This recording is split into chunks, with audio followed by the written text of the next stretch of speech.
자, 이제 본격적으로 영화에 관한 토크로 좀 넘어가 볼 텐데요. 자, 자산어버브 정약용, 정약전 형제의 이야기인데, 이제 정약전과 정약용의 길. 두 사람의 길. 물론 영화는 형인 정약전과 정약전이 유배되어서 간 흑산도에서 만난 창대라는 청년, 자산어버를 쓸 수 있도록 도움을 준 어떤 멘토이자 그 제자이기도 한 그런 청년과의 관계에 주목을 하고 있습니다. 하지만 정약용이라는 인물이 역사적으로 너무 유명한 인물이고 비중이나 임팩트로 따지면 영화에서도 굉장히 중요한 영향을 차지하고 있는데요. 사실 이 형제의 길이 굉장히 다릅니다. 어떻게 보면 이걸 책으로 표현하자면 정약용이 쓴 목민심서의 길과 정약전이 유배지에서 쓴 자산어버의 길이다. 이렇게 상징적으로 표현을 할 수 있을 것 같은데요. 정말 이 감독의 의도가 사실은 굉장히 많이 담겨 있기도 하고 이 책과 또 그들의 사상을 어떤 방식으로 표현할까를 굉장히 고민을 했던 것 같기도 하고 그러기 위해서 사실은 창다라는 청년을 등장시킨 것 같기도 한데요. 그 생각의 차이를 보여주기 위한 어떤 수단으로 어떻게 보면 기독교가 가져가야 할 급진성 이것이 이제 정약전의 길에 좀 많이 나타났다라는 생각이 들기도 합니다. 어떻게 보셨어요? 이 목민심서의 길과 자산어버의 길. 이게 역사적으로는 명확치는 않은데 네. 둘 다 배교는 한 건 맞아요. 그리고 아마 정약용은 더 배교를 할 필요가 아직 젊은 나이고 사실 학문적으로 자기가 이루어야 될 것이 너무나 많이 있는데 정신으로서 길을 못 간다 하더라도 순교를 선택하기 어려웠을 수도 있어요. 즉 무슨 얘기냐면 배교를 내가 했지만 마음속으로는 학문을 가져가고 계속 내가 집필을 해야 되기 때문에 그 선택을 했을 수도 있어요. 근데 기록들에 의하면 정약전이 훨씬 더 좀 신앙적인 어떤 마음을 더 깊게 가져간 것이 아닌가라고 보는 사람들이 되게 많아요. 그것이 이 이준익 감독이 집중하는 어떤 이 영화에서 자산어버와 목민심서를 비교하는 데서도 나오는데 일단 이거 좀 제가 좀 짧게 말씀을 드리면 기본적으로 두 형제는 너무 가까운 사이예요. 정말 사랑하고 편지가 너무 애틋해요. 그렇죠. 그래서 그 십수년 동안 좁은 바다잖아요. 흑산도와 강진은 마주보고 있거든요.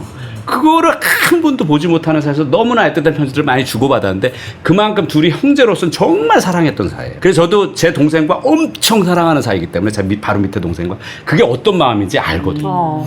그런데 보면은 그 정약용은 훨씬 더 그 목민심서 같은 걸 봐도 이게 목민관의 얘기고 목민관이 있다는 것은 결국 임금이 있다는 거거든요. 임금이 있다는 거는 이제 봉건사회를 수용하는 어떤 그런 태도가 있고 그러니까 어진 임금이 있고 어진 목민관이 있고 그리고 백성들의 삶을 이롭게 하고 뭐 이런 태도인 거예요. 그렇죠. 정약전은 많이 달랐던 것 같은 게 저는 그것이 분명히 기독교 사상에서 왔고 예수 그리스도가 부르짖었던 어떤 생각들을 훨씬 더 많이 수용했다라는 느낌이 들어요. 그래서 왜 이 영화도 그런 질문을 하는데 당신은 왜 집필한 책이 그렇게 숫자가 적으냐. 그렇죠. 동생에 비해서 그런 얘기가 나오는데 거기에 대한 어떤 그 설명을 정약전이 영화에서도 하고 있거든요. 내가 내 동생을 사랑하지만 내 동생이 갖고 있는 어떤 그 봉건적인 사고와 나는 다르다. 생각이 다르다. 그렇죠?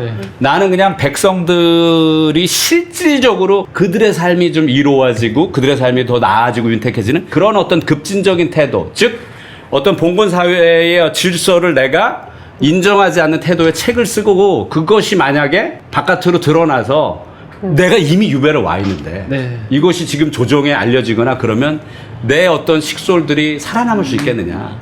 그때 당시 그가 놓여있던 어떤 상황을 우리가 좀 입체적으로 보면 사실 자기의 사상을 유지하면서 그 집필 활동을 하기가 어려웠을 것 같아요. 근데 자산어버는 뭡니까? 그게 결국 백성의 삶을 이롭게 하는 아주 실질적인 정말 실학의 정신을 실천하는 거 아니겠어요? 그리고 그리스도의 사상 즉 들의 어떤 풀꽃 하나도 새 하나도 소중하게 여기시는 그 그리스도의 마음으로 백성들의 각각의 어떤 입장들을 헤아리려고 했던 그냥 어떤 목민심서와 같은 즉 어떤 이 사회의 시스템 구조를 인정하고 또 그것을 받아들이는 그런 것이 아니고 좀 급진적으로 그때는 보일 수 있을지 모르지만 실질적으로 사람들의 삶을 윤택하게 하는 그래서 나는 그냥 내가 여기 사니까 바다의 어떤 물고기들을 비롯한 생물을 공부해서 그런 책을 내가 내놓는 것이 우리 민중의 삶을 이루게 하는 것일 거다라고 선택해서 저는 개인적으로 좀 제가 또 창작을 하는 사람으로서 그렇게 입체적으로 진단을 해봅니다. 네. 지금 이 감독님 말씀하신 것처럼 어떻게 보면 자산어버를 쓰는 정약전에서 저는 요즘 제가 듣기로도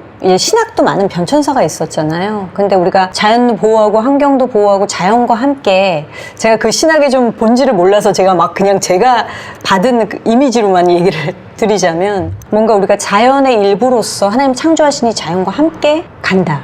그 생태 신학. 네, 그 생태 신학 굉장히 급진적으로 저는 들었거든요. 뭔가 연관이 있다라는 생각이 네, 충분히. 예. 저도 이제 보면서 굉장히 뭉클뭉클했던 지점들이 영화에서 있었는데 그 이유가 왜 그랬냐면 우리가 종종 기독교를 오해하는 게 성경을 수구, 그렇죠. 지켜내고 뭐 이거에 급급한 사람으로 보는데 사실 성경을 제대로 읽으면 급진적이고 변혁적인 책이거든요. 성경이라는 책 자체가. 왜냐? 초대교회에서의 이 사람들이 예수 그리스도의 이 말씀을 깨달으면서 이 자산오보랑 비슷한 장면들이 나오거든요. 노예와 주인이 서로 인격적으로 하나가 되어지고 함께 성찬을 할 수 있고 이런 것들 자체가 당대의 로마 사회에서 있을 수가 없는 일이었는데 사람을 인격적으로 대하고 아이와 여성을 인격적으로 대하는 장면들이 나오는 지점들은 굉장히 급진적인 거고 이 기독교로 보통 흔히 우리가 얘기할 때 체계 종교라고 얘기하는데 마틴 루터도 마찬가지로 다른 게 아니고 성경을 성경대로 읽었을 때 시대적인 이 잘못된 것들에 대한 눈이 열리면서 종교개혁이 나왔거든요. 물론 기독교가 당대 완벽한 사회상을 제시하지 못해요. 사회 영향을 받죠. 그 당시 시대적인 사고관 안에서의 한계가 있지만 정말 성경을 제대로 읽어서 하나님의 뜻을 깨닫게 되어지면 그 안에 그 시대적인 흐류 안에 조류 안에 있는 여러 가지 어떤 그 폐쇄성을 언제나 하나님이 새롭게 하시는 그 정신이 그 안에 있거든요. 그걸 찾아내는 거죠. 굉장히 사실 이 장면이 놀랐던 게 아까 감독님 말씀하신 것처럼 이제 상대가 그 정약용을 만나고 온단 말이죠. 그래서 목민심서에 대한 이야기도 듣고 그 정약용의 제자와 함께 시 한 수 그 대결하는 시배틀하는 너무 재밌더라고요. 저는 와 우리 조상의 문화가 이렇게 품이 있었어 이런 생각이 들면서 거기서 이제 이겨서 사실 정약용의 칭찬도 받고 이제 돌아옵니다. 그 거기서 있었던 어떤 대화 중에 우리 선생님은 정말 200권이 넘는 책을 쓰시는 동안 왜 당신의 스승은 두 편의 책밖에 못 썼느냐 이렇게 물어보죠. 그 장면에서 아까 말씀하신 것처럼 문빙신서의 서문을 읽어주면서 동생의 길이 나의 길과 다르다라고 얘기를 하면서 내가 꿈꾸는 세상이 임금도 없고 노비도 없는 그런 세상을 나는 저는 그 장면에서 저 시대에 저런 이상을 꿈꾸는 물론 그게 이제 성경적인 영향일 수도 있지만 거기 영향을 받았다고 그러면 나오죠. 그렇죠. 이 시대는 이런 생각을 하는 것이 굉장히 어려웠을 거라고 생각하는데 어쨌든 이래서 정말 성경에 힘이 있구나. 이 복음이 정말 힘이 있구나. 어떤 이 계층에 속한 사람이 평생 양반으로 살아왔고 이제 본인도 이 나라를 다스리는 어진 임금과 함께 목민관으로서 정말 이렇게 쌓아 올린 사람이 이런 생각을 이렇게 변화될 수 있다는 것이 전 복음의 힘이라는 생각이 들었거든요. 사실은 굉장히 성경적이에요. 정약전이 거기서 임금이 없는 세상을 말하는 것이 물론 지금으로 따지면은 어떤 리더도 필요 없는 그리고 시스템의 어떤 그 시스템이 사람을 나누는 그런 것이 전혀 필요 없는 뭐 아나키즘적인 사고일 수도 있으니까 지금으로 봐도 굉장히 급진적으로 우리가 좀 볼 수 있을 텐데 제가 지금 사무엘 상하서를 읽고 있는데 거기도 보면은 아니 하나님이 다 세상이 아름답게 그 시절에도 돌아가게 지금 선지자를 통해서 본인의 말씀을 하고 이럴 때인데 그 백성들이 부르짖거든요. 우리에게 임금을 달라, 왕을 달라. 그래서 결국은 하나님이 그래 내가 너희에게 왕을 줄게 하고 첫 번째 왕으로 이제 주는 사람이 사울 왕이잖아요. 그리고 그것이 그 실험이 이제 제대로 돌아가지 않고 그래서 이제 백성들이 곤궁에 빠지고 뭐 이런 이야기들이 나오는데 그래서 결국은 모르겠습니다. 거기까지 정약전이 연구하고 사무엘 상하서까지 보고 공부했는 것까지는 제가 모르겠지만 성경에 두루두루 보면은 결국은 세상이 이야기하는 질서와 거기에 어떤 절대 권력을 지닌 리더와 이런 것들을 성경이 지금 용납하고 있을까요? 저는 아니라고 생각하거든요. 그래서 이게 좀 보면은 급진적인 것 같지만 저는 오히려 성경적이고 애민이라는 게 결국 뭡니까? 다 사람을 사랑하지만 결국 평등이 이루어지는 어떤 그 틀 위에서 각자가 서로를 사랑하는 그런 어떤 사회가 아름답게 어떻게 보면 꽃을 피우는 거죠. 정약전이 그런 생각을 꿈꾸었다는 것 자체가 굉장히 급진적이면서도 지금 보면 좀 저는 아름다운 세상이고 그가 보았던 세상이 그가 꿈꾸었던 세상이 또 그것은 당연히 보았던 어떤 성경에서 배웠던 지혜 이런 데서 왔던 그 생각이 아닐까 그런 생각이 들고 이 영화에서 그 예수 그리스도의 말씀을 거론하는 구절이 하나 있어요. 이런 얘기를 하잖아요. 그 누가 네 왼뺨을 때리면 네 오른뺨을 대라 이렇게 얘기한 양반이 있다. 예수 그리스도라는 사람인데 네. 이 세상에 이게 용서에 관한 얘기인데 용서에 관해서 이렇게 명확하고 멋지게 얘기한 사람이 없다. 영화 속에 정확한 대사의 워딩은 아닙니다. 그런 취지로 이 창대라는 배움이 좀 모자라는 사람에게 정약전이 설명하는 부분이 있어요. 굉장히 재밌게 영화 묘사되어 있는데 저는 그 부분이 너무 좋더라고요. 네. 그렇잖아요? 그가 취했던 어떤 그 태도들, 생각들, 책에 나와 있는 어떤 모습들, 내용들 이런 것들이 다 네. 결국은 그가 좀 알려고 했던 탐구하려고 했던 지혜가 결국 뭡니까? 예수 그리스도 아닐까요? 거기에서 본 영향이라고 생각됩니다. 또 이제 그 지혜가 어떻게 보면은 그냥 이성과 머리 지식으로만 머물 수 있는데 정약전이라는 사람은 사실은 경험자죠. 또 그것을 경험했어요. 네. 사실은 이분은 목민심서의 길에서 떨어져 나온. 그렇죠. 네. 그러니까 아까 말씀하신 것처럼 이스라엘 백성이 왕을 달라고 했을 때 하나님이 왕을 주면 너희들에게 왕이 있으면 왕이 너희들에게 이런 것들을 요구할 거야. 이런 삶을 요구할 거야. 너희를 징집해서 군대에 가게 만들고 너희의 곡식을 다 바쳐야 되고 막 이런 얘기를 하시잖아요. 사실은 조선시대 사회가 정말 그런 착취적인 사회였고 그것을 경험하고 그런 이야기를 합니다. 정말 나는 성리학을 통해서 천주교를 받아들였는데 하나님을 받아들였는데 왕은 임금은 나 하나 받아들이지 못하더라. 그렇죠. 그런 예. 대사가 나오죠. 그만큼 왕과 그 왕의 수하에 있는 어떤 이런 조직 시스템, 권력 지배 시스템 자체의 모순을 아주 직격탄을 맞고 지금 유배지에 온. 예, 그러니까 그 경험과 정말 자기가 꿈꾸는 그 이상적인 지식이 정말 한데 뭐라 그럴까 어우러져서 굉장히 확신을 갖게 되는 그런 정약전이 목민심서의 길로 가겠다는 창대에게 그 길로 가지 말라고 말하죠. 네. 출세하려고 그러는 거 아니야 결국? 근데 사실 그거는 진심은 아니죠. 왜냐하면 창대는 자신의 입신양명만을 위해서 자기가 목민심서의 길로 가겠다고 한 것은 아니었으니까요. 사실은 자기 이익을 위해서 성공하고 싶었던 거지. 그러니까요. 정약용이 꿈꾸었던 아름다운 목미관이 되려는 건 어떻게 보면 허상이죠. 이 그 틀에서 조선 사회의 그 틀에서 그 목민의 어떤 그 뭐라고 할까요? 그 생활적으로 그것을 실천하기가 너무 어려웠으니까. 그리고 정약전 본인도 사실은 벼슬길에 동생이 4살이나 자기보다 많은데 훨씬 더 먼저 입신양명하거든요.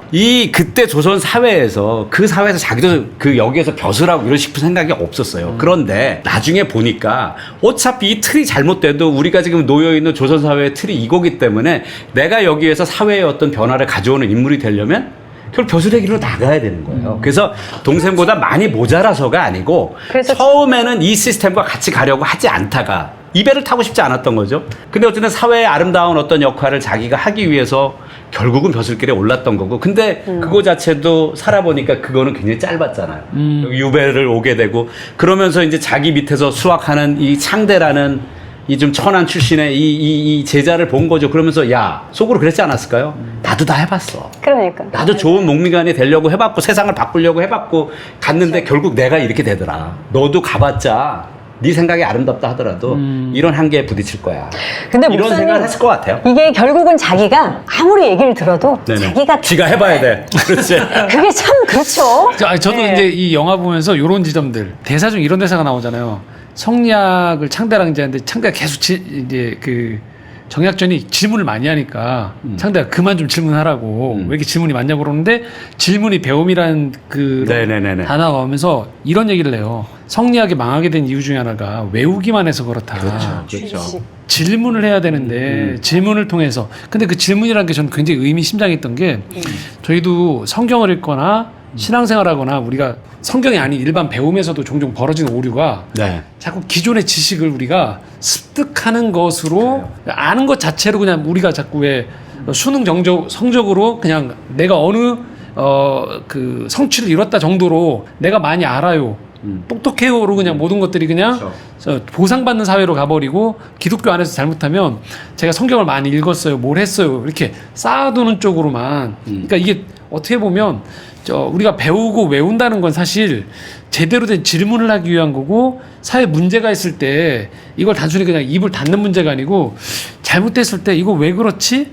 라고 질문을 해야지만 되는 사람으로 만들기 위해서 우리가 지금 성경을 읽는 거고 배움을 하는 건데, 이게 그렇지 않고 자꾸 우리가 질문을 안 하는 사람으로 자꾸 네네. 길들여지는 사람으로 지금 교육이 가고 있고, 또 외부에서 기독교를 바라봤을 때도 이렇게 뭔가 방어적인 사람으로 보이는 이유 중에 하나가 네네. 자꾸 이 굳이 자산어보로 얘기하면 우리 스스로에게도 고인물이 되지 않도록 질문을 던지는 게 아닌 자꾸 뭔가 지켜내려고 하고 외우는 사람으로만 계속 우리를 가고 있는 게 아닌가. 그래서 하나님은 저희에게 실전에 부딪히게 하는 시간을 꼭 주시나 봐요. 그래서 우리의 이제 창대는 결국은 목민심서의 길을 택하죠. 자신이 배운 성리학으로 세상을 바로 세우겠다라는 명분도 확실하고, 처자식에게 이 흑산도가 아닌 또 새로운 세상을 안겨주겠다는 안팎으로 참 명분이 확실하죠. 그리고 정약용을 만나서 칭찬도 받았고, 목민심서와 약전의 자산어보 사이에서 이제 목민심서의 길을 창대는 택합니다. 그런데 그가 맞닥뜨린 세상은 정말 그런 장면 나오잖아요. 이 어마어마한 큰 빅돔을 혼자 잡은 그 창대의 배포로도 넘을 수 없는 부패의 벽이 가로막혀 있었죠. 전 그 장면을 보면서 이제 굉장히 좌절하게 되죠. 목민심서의 길이 아무리 좋아도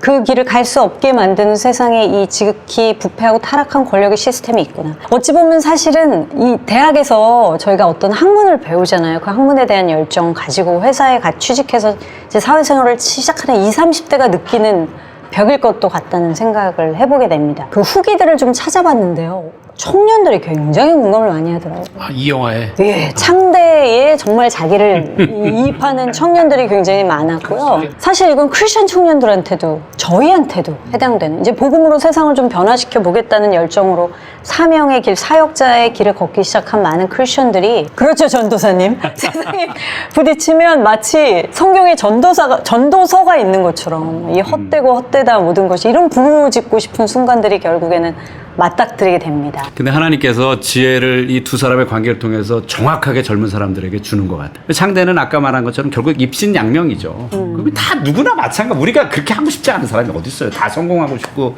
이름을 떨치고 싶고 그렇겠죠. 그런 어떤 욕망 자체가 인간으로서 그릇된 건 아니지만, 사실 더 중요한 것은 그 영화의 대사가 나와요. 저는 이게 성경 말씀처럼 들렸거든요. 뭐 목민의 길을 아무리 얘기를 해도 결국은 그게 자기 입신양명이거든요. 창대 입장. 근데 거기에 대해서 정약전은 이렇게 얘기를 합니다. 학처럼 사는 것도 좋으나, 그렇죠. 흙탕물이 아무리 그렇죠. 묻어도 아무 문제 없는 자산 같은, 여기서 자산 같다는 건 검은 산과 같은 무명천이면 그러니까 저는 특히 예수를 믿는다고 하는 젊은이들이면 저는 그분들에게 말하고 싶어요. 그리고 학이 되는 것만 귀한 거 아닌 거거든요. 정약전의 말처럼 무명천으로 살아도 결국 그리스도가 우리에게 주어진 어떤 우리 삶 가운데서 우리가 해야 되는 역할들을 분명히 주셨고요. 그런 부분을 무명천처럼 잘 실행하면서 이 인생을 살아가는 것이 저는 기독교도로서 굉장히 의미가 있는 것 같아요. 그런 식의 어떤 생각을 젊을 때부터 하는 마음가짐을 좀 가질 필요가 있다고 생각합니다. 근데 저는 이 사실 영화에서 가장 복음적인 부분이라고 생각했어요. 이 창대 스토리. 그러니까 하나님은 결국은 우리가 아무리 그거를 지식적으로 알고 성경을 많이 읽어도 결국은 삶을 살아봐야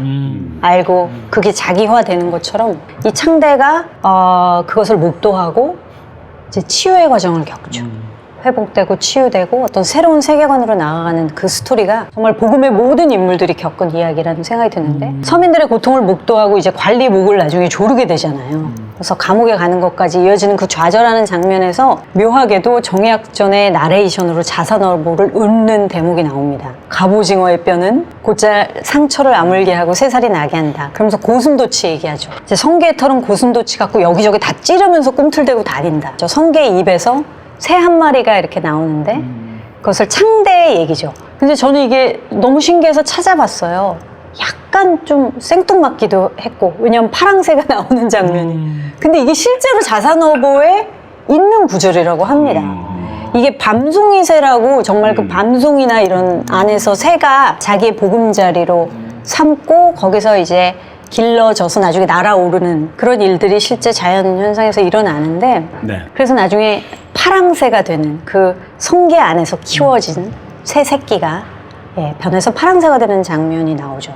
감독도 사실은 어느 장면이 제일 마음에 드냐고 물어봤을 때 이 창대를 은유하는 표현들이 나오는 이 나레이션을 좀 언급을 했고요. 갑오징어, 성게, 파랑새 전부 이제 창대를 의미하는 거라고 이제 이야기를 했는데, 사실 우리가 저도 그런 경험이 있었어요. 이렇게 복음을 들고 세상으로 나가서 맞설 때 복음대로 좀 살아보리라 이렇게 탈진하는 창대처럼 순간들이 오는데, 그때는 참 내가 되게 고슴도치가 된 것처럼 사람들한테도 상처를 받지만 내가 또 사람들한테 상처를 막 주게 되더라고요. 그리고 수치심 때문에 숨고 싶은 순간들도 찾아오고, 근데 이런 막 세상으로부터 상처받은 이 요란한 시간들이 지나면 좀 고요한 시간들이 찾아오면서 성령님이 마음의 문을 두드리시고 전보다 더 부드럽게 하시고 낮아지게 하시고 하는 성장을 경험하게 되는 것 같습니다. 그러고 나서 정말 복음의 진리들이 다 내게 되면서 자기화되면서 파랑새가 되어서 날아갈 수 있는 여정? 크리스찬이라면 누구나 통과해야 되는 그 고난에서 소망으로 가는 여정일 것 같은데, 그 장면은 어떻게 보셨어요, 목사님? 저는 베드로하고 예수님 장면이 떠올랐어요. 실패를 경험했던 베드로가 그렇네요. 결국은 맨 마지막 요한복음 21장에 보면 예수님이 베드로와의 대화에서 문책하지 않고요, 거꾸로 사랑하냐고 물어보시더라고요. 참 엉뚱한 거죠, 그죠? 네. 논리적으로 보면. 그런데도 제자의 성장을 아시는 거죠. 그게 진짜 스승의 네네. 모습인 거고, 이 자사로보에 나와 있는 이 약전과 창대의 관계 안에서도 저는 네. 그런 완벽히 똑같진 않지만 그런 창대라는 젊은이가 인생에서의 깨어짐을 통해서 삶의 진실의 한 토막에 이렇게 눈이 열려지는 모습이, 우리도 저럴 수 있겠구나. 저도 많이 제 모습이 그 안에서 좀 보였고, 대부분 성경에 나와 있는 인물들이 그렇게 깨어졌다가 나아가는 걸 주님이 또 넉넉히 그 하나님의 사람들이 성장해 나가는 과정을 지켜보시는 게 아닌가 싶어서 우리 모습이 그 안에 투영되어 있지 않나, 그런 생각도 좀 들었어요. 네. 감독님, 약전은 창대에게 어떤 영향을 받았을까요? 비록 사회가 규정한 그의 신분은 천한 신분이지만 얼마나 귀한 생명인가, 귀한 존재인가. 저도 정확하게 이 자산어보라는 책이 쓰여졌을 적에 얼마나 많은 분량이 창대의 공인가, 그건 저도 잘 모르겠어요. 제가 그 시대에 살았던 건 아니니까. 아마 이 영화에서는 창대의 비중이 굉장히 많이 좀 묘사가 돼 있지만 실제로 그만큼은 아닐 것 같아요. 그러나 우리 그 흑산도에 가가지고 처음에 그 물고기와 저기 바다 생물들을 연구할 적에 뭘 알았을까요? 정약전이? 몰랐을 거예요. 그러니까 초창기에는 굉장히 많은 도움을 받았을 것 같거든요. 세상이 규정하는, 굉장히 별로 그렇게 귀하지 않게 규정하는 그 사람이 내가 쓰고 있는 이 책, 내가 연구하는 이 학문에서 얼마나 귀한 일을 담당하고 있는가. 세상에 그 누구도 귀하지 않은 존재가 없다. 그렇죠? 우리가 공중에 나는 새 한 마리, 풀꽃 하나 다 소중하게 쓰시고 귀하게 여기시는 예수 그리스도의 생각을 우리가 읽는다면, 우리가 보통 그렇잖아요. 예수 믿는 사람들도 가끔 자존의 마음이 좀 떨어질 때가 있거든요. 근데 세상이 귀하다고 여기는 거 잘 생각하면 예수 믿는다고 하면 그게 뭐가 그렇게 중요하죠? 주님이 귀하게 여기시는데.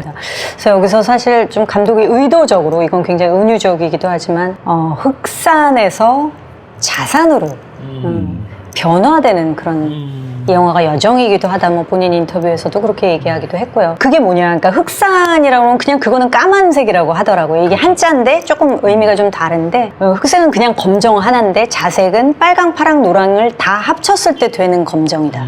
그냥 석탄처럼 그냥 검은색은 흑색이지만 같은 검은색이지만 성분이 다른 거죠. 창대가 마지막 장면에서 섬으로 들어갈 때 이제 세상에 그런 여러 가지 부조리들을 겪고 목민심서의 길이 아닌, 어떻게 보면 정약전이 자신에게 말해준, 정약전에 이제 유언이 적힌 편지도 읽게 되고, 자산어보가 모든 사람을 이롭게 하는 그 자연과학 실용 학문이잖아요. 그렇죠. 실용 학문이죠. 그러기도 했지만 사실은 한 사람, 창대를 위한 책이기도 했거든요. 두 사람의 관계에서는. 창대가 이제 자산어보 속에서 자신을 언급한 부분을 읽으면서 굉장히 고마웠을 것 같아요. 왜냐면 당시 상놈이면 사실 이 사람한테 이 상놈에게 무슨 도움을 받아도 그 상놈의 이름 석자를 올려준다라는 게 책에 당시에 없었고. 귀하게 안 여기죠. 그 시대는. 그렇죠. 그럼요. 네. 그 창대의 공을 분명히 존중하고 그냥 팩트로 자신이 양반이라는 이유로 공을 가로채지 않았고, 근데 창대가 이것은 자기가 경험했던 그 넘사벽 세상을 넘어서 새로운 세상을 꿈꿀 수 있는 어떤 희망의 기틀이 됐을 네. 거라는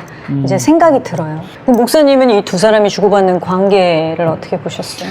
전 두 번 봤는데 처음 볼 땐 괜히 스승 따라서 도피적 인물이 되는 건가, 소위 요새 말하는 그렇게 볼 수도 있지. 아웃사이더가 되는 건가, 현실 부적응자가 되는 게 아닌가 했다가 두 번째 보니까 영성적 관점에서 좀 보여지던데 네. 인생이라는 건 어떤 의미에서 세상을 바라보는 진실한 눈이 열리는 것, 마치 사울이 바울이 되기 전에 눈에 꺼풀 있다가 이게 비늘이 벗겨지는 거라고 얘기했던 것처럼 허상, 영화에서도 계속 그 단어 많이 나오더라고요. 출세. 그렇죠. 출세라는 단어가 많이 나오고 우리도 지금 현재까지도 한국 사회는 그 영향이 있잖아요. 출세 중요하죠. 우리 자녀들이 출세한다. 이게 그리고 본인들도 어려서부터 공부를 열심히 한 이유는 출세하기 위해서라고 얘기하는데 출세가 정말 세상을 아름답게 만들어가고 참되게 만드는가를 일반 세상에서는 우리가 이런 얘기를 안 하더라도 이제 크리스찬들은 이 얘기를 해야 되는 게 아닌가. 정말 출세가 맞나?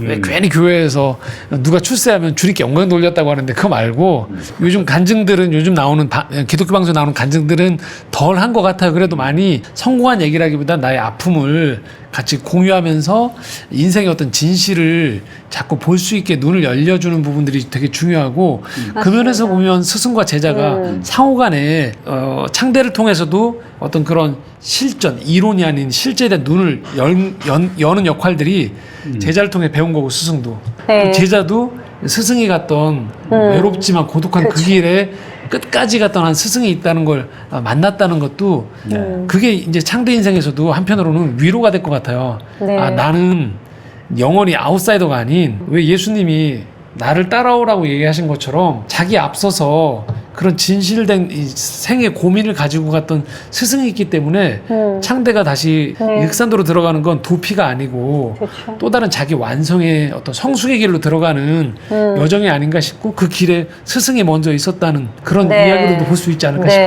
네, 맞습니다. 진짜 약전의 입장에서는 이제 처음 자기가 들어갔던 흑산이 얼마나 두려움 가득한 삶이었을까. 여기서 내가 얼마나 죽음 같은 외로움과 고독의 세월을 견뎌내야 할까라는 두려움이 있었을 텐데 거기서 만난 창대나 가거댁. 아우 너무 가거댁. 우리 매력 있는 이종훈 배우의 가거댁. 그리고 사는 사람들의 거기도 사람 사는 곳이고 사람들의 도움과 연대.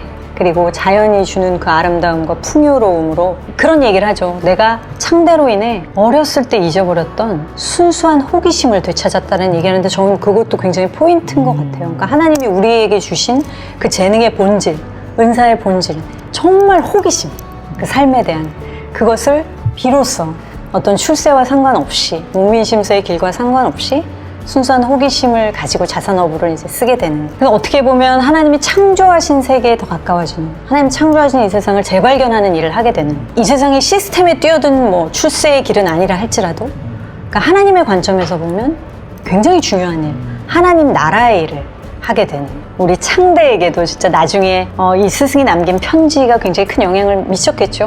자산어부란 책을 어차피 같이 쓴 책이 되는 거니까요. 그러면서 자신의 이제 또 다른 비전을 발견하고 창대 눈으로 보이는 다른 세상, 같은 곳 다른 관점. 그렇기 때문에 마지막에 흑백에서 이제 칼라로 바뀌는 장면이 있잖아요. 그렇죠. 거기서 이제 칼라로. 그러니까 마지막으로 이제 그 영화의 마지막 장면이 이제 네. 흑백에서 흑산도로 이제 카메라가 막 달려 들어가면서 칼라로 바뀌거든요. 네. 그건 어쩌면 이전에 몰랐던 그러니까 그냥 흑과 백으로만 보였던 세상이 이 창대의 눈에는 이제 완벽하게 모든 색깔로 보이는 그 깨우침이 그만큼 있었던 그리고 깨우치면은 그 네. 스승인 정약전이 굉장히 큰 네. 역할을 했었던 뭐 그런 정도로 우리가 이해할 수 있지 않을까 네. 그런 생각이 듭니다.